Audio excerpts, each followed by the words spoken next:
Right. Hello, my name is Haley Damasio. For my project, I chose Guinea worm disease. All right.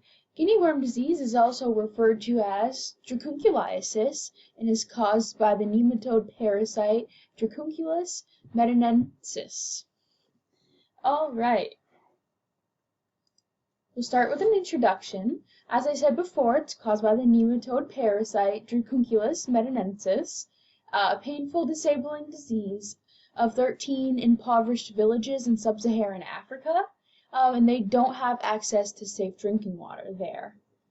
A little bit of the background of Guinea worm disease, which I'll be referring to it as because, as you can tell, I struggle with the pronunciation aspect. But a cool, interesting part of information is, according to the CDC, it's also referred to as neglected tropical disease, which I think is a pretty cool name. Guinea worm disease is cool too, obviously, but Guinea worm disease has been reported in lots of different places. India, Greece, the Middle East, since antiquity, which is just like ancient times. So really, for a really long time, Guinea worm disease has been around and reported. And it's been found adult female worms of Guinea worm disease have been found in 3,000-year-old Egyptian mummies. So these little worm buggers, well, not little because they're like 3.3 feet long. They've been around for a long time.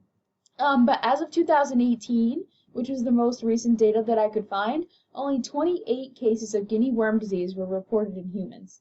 28. That's down from thousands before that. And actually, also as of 2018, the World Health Organization recognized 199 countries as being free of Guinea worm disease transmission, which is really cool because I know for these 13 African countries that the World Health Organization is really working towards eradication so that they can have safe drinking water, which I think that would be great. 28 cases, I mean, if we could see it go down to 0, that would be even better.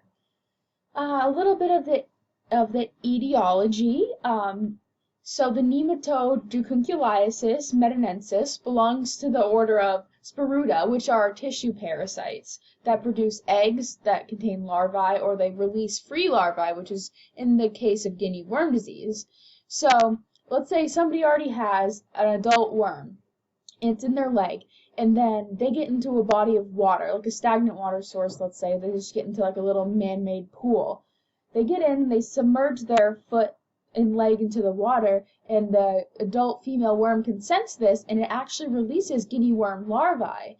And then these larvae that are floating in the water are consumed by arthropods, but specifically copepods in this scenario, also called water fleas, which are too small to be seen by the naked eye. So these copepods consume this Guinea worm larvae, and the copepods act as an intermediate host until somebody drinks the water containing the copepods. So once you drink that dirty water, the unfiltered, unsafe water, the copepods actually die inside of your stomach. So from the stomach, the copepods are going to release the larvae, right? After they die, the larvae is released to your small intestine.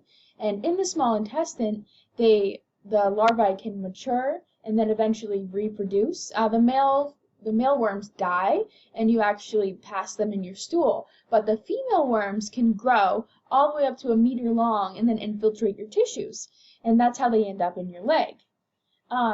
In populations that have Guinea worm in their water, up to 70% of a village can have Guinea worm infection. 15 to 70% on average, but that's a huge percent of your population that could be infected with Guinea worms. All right. All right, a little bit of the structure, which I briefly had mentioned before, is that a mature female Guinea worm can be up to 1 meter long, which is 3.3 feet. That is almost as tall as I am. Not quite, but they're only 1 to 2 millimeters thick, so they're not thick worms, but they're really long, slimy, white, gross worms. A little bit of the virulence factors, like how they get around and produce the life cycle. I think it's so intelligent, I guess, that they know when they're inside of their host that they're submerged in water and release their larvae to continue the cycle of being consumed by copepods and then by humans. A little side note, it can be sometimes like in dogs and stuff, but that's like hardly as common. It's mostly found in the lower limbs of humans. 90% of all adult female worms leave the body through your lower limbs.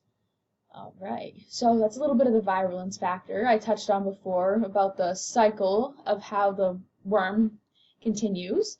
A little bit of the pathogenesis, which I also touched on before. The copepod is killed by your digestive juices, and the larvae move on to your small intestine.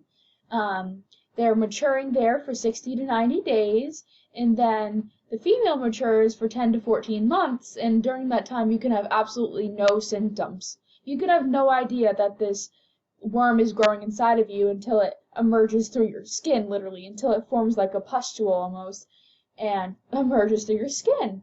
So that would be an unwelcome surprise in my opinion. Drug resistance. There's no drug to treat guinea worm disease and no vaccine to prevent infection. I'll get into it a little bit later of how it's treated. But yeah, no drug or vaccine or anything to prevent it. Signs and symptoms. Infected people remain asymptomatic for about a year, as I said. And how you realize that you have it is the female worm approaches the skin, and as I said before, I said pustule, but it can be a papule, a little bump in your skin, in your dermis. You're going to get some redness, you're going to get a rash, you're going to get a fever, like signs indicative of infection, fever, nausea, vomiting, diarrhea, dizziness, all of the things like that. And then over the course of several days, the blister's going to get bigger and enlarge and rupture, and this nasty little white worm's going to come out. Not little, but...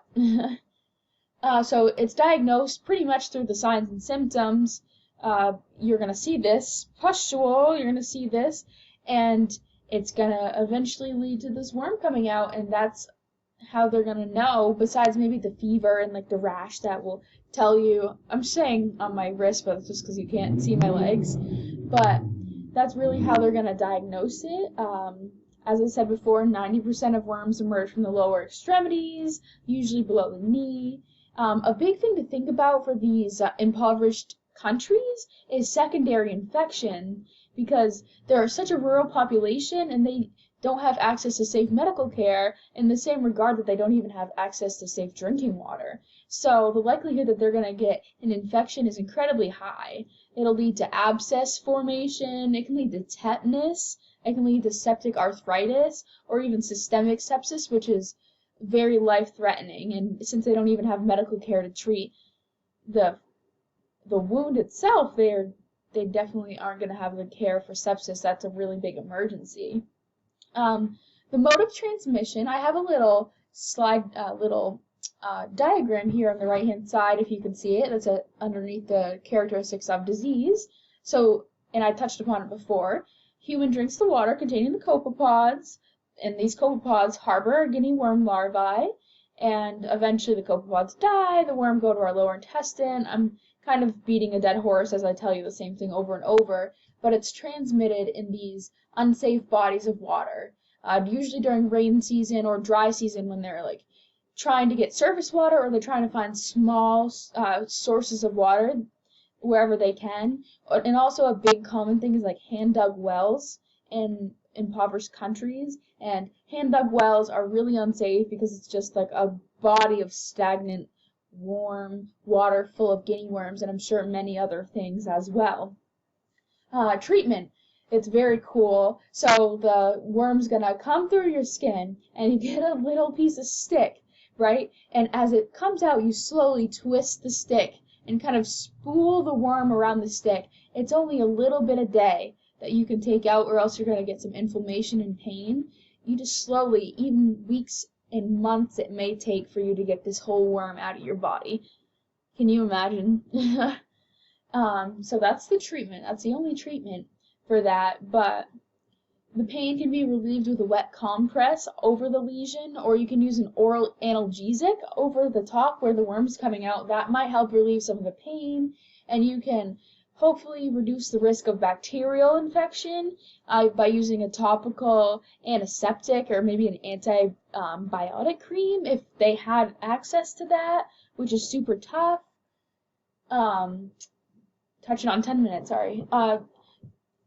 Let's see, prognosis. So as I said before, it's really not the worm that's going to affect them long term. It's the fact that it's on weight-bearing parts of your body and the risk of secondary infection. So because it's coming out of weight-bearing parts of your body, it's hard for you to walk around.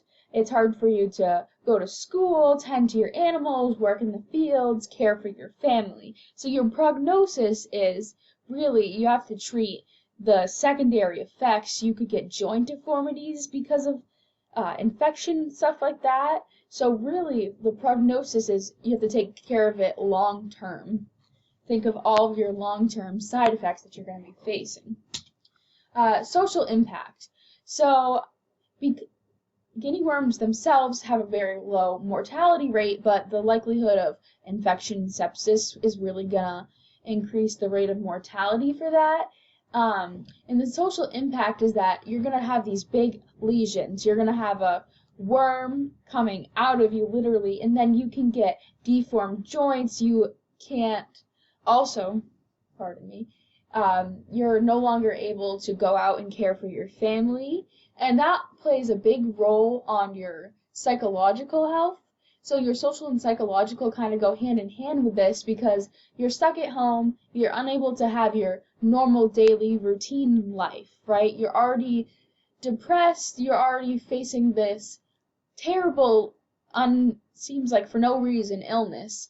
And then on top of that, you have to deal with the stress of not being able to go work and provide for your family and go to school.